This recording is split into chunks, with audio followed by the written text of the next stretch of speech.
If you've seen any of the rest of my videos, you'll hear me say Geobot this and Geobot that. But what even is a Geobot?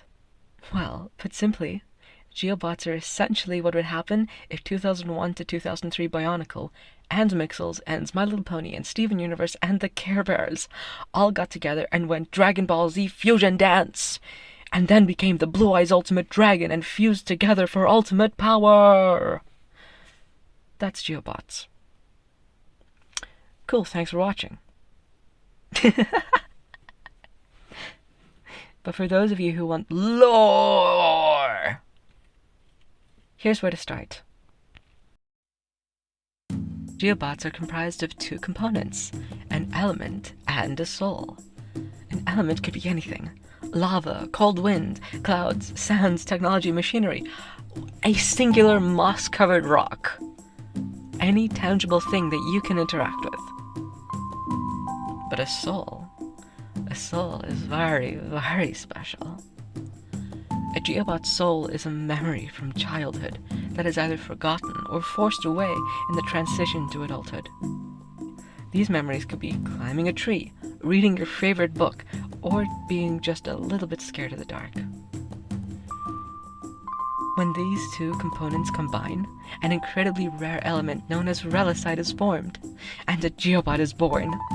That Relicite is located deep within the Geobot's chest, which some call the Gleaming Heart.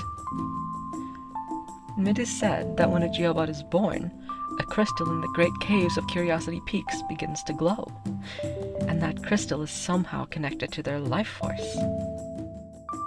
What do you think? Could it be related to the Relicite inside their chests?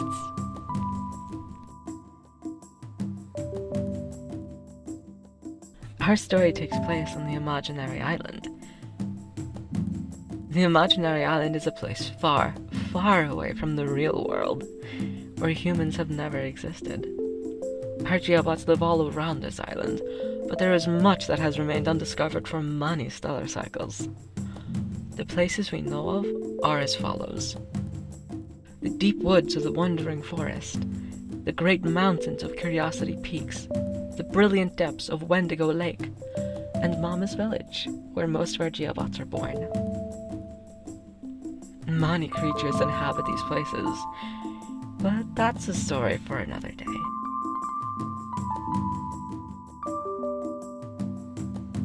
Geobots are tribal islanders who live on the Imaginary Island.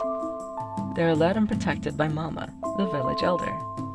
They are curious, inventive, brave, kind, social creatures who love going on adventures. Geobots are known to travel in pairs, but it's more common to have 3 or more Geobots in a group at the same time. They love playing games, making music, dancing, smiling, and of course, going on adventures.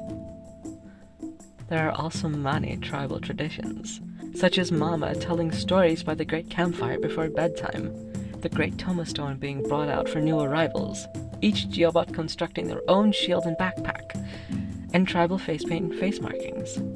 But all of those are stories for another day.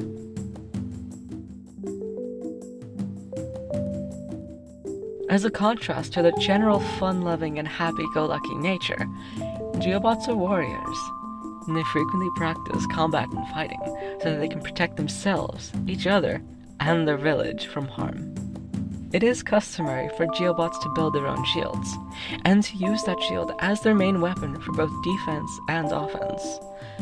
Geobots are naturally skilled fighters, and as such, it is infrequent that actual fights break out during practice. But if an actual fight does break out, it normally dissolves pretty easily. And the two fighters make up and become friends again very quickly. The Imaginary Island is enormous, and not all of it has been discovered yet. That's why it's important for our heroes to go on adventures. Let's discover the Imaginary Island together. But until our next adventure, stay curious.